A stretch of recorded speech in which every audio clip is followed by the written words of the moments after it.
Canada now allows a health claim on the labels of products with flax seeds, saying that we know with sufficient certainty that flax seeds do indeed help lower cholesterol levels.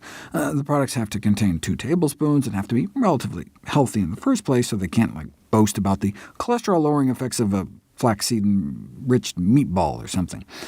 Such claims are based on studies like this, double-blind, randomized, placebo-controlled trials.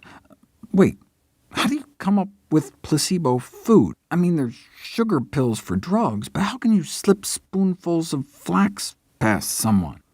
The researchers made all these special products, snack bars, and muffins, and bagels, so the research subjects unknowingly would be getting tablespoons of ground flax seeds, or just tablespoons of the control, whole wheat.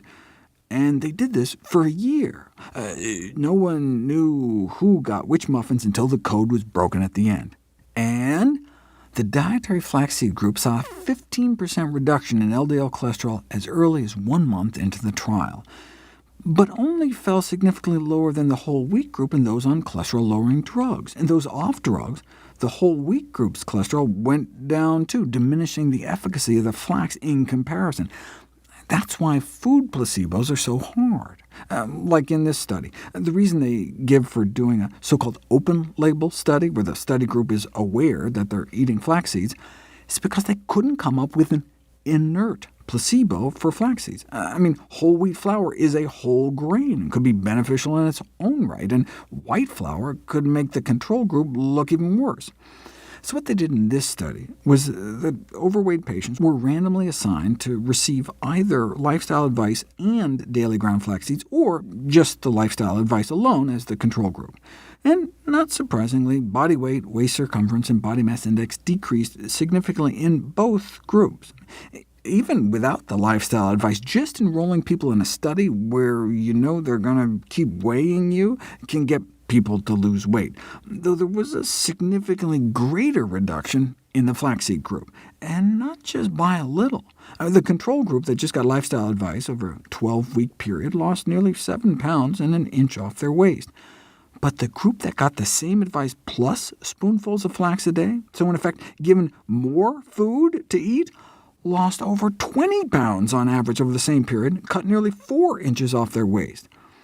Those are extraordinary numbers for an intervention that added rather than actively removed calories from the diet.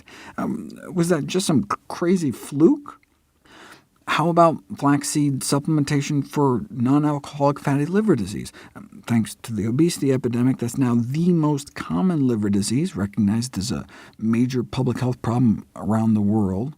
A high-fat diet is the most common cause, but flaxseed fat may be better compared to lard. Well, that's not very helpful, so let's put it to the test. Same as last time, lifestyle modification advice with or without flax seeds. They were told to just mix it with water and juice and drink it down after breakfast, and body weight went down, along with liver inflammation and scarring, and fat inside the liver in both groups, but better in the flaxseed group. And again, that extraordinary 20-pound weight loss telling people to add something to their diet. So maybe that first study wasn't a fluke. Or maybe they both were. There have been dozens of randomized controlled trials of flax seeds and weight loss, and as you can see, most were more equivocal.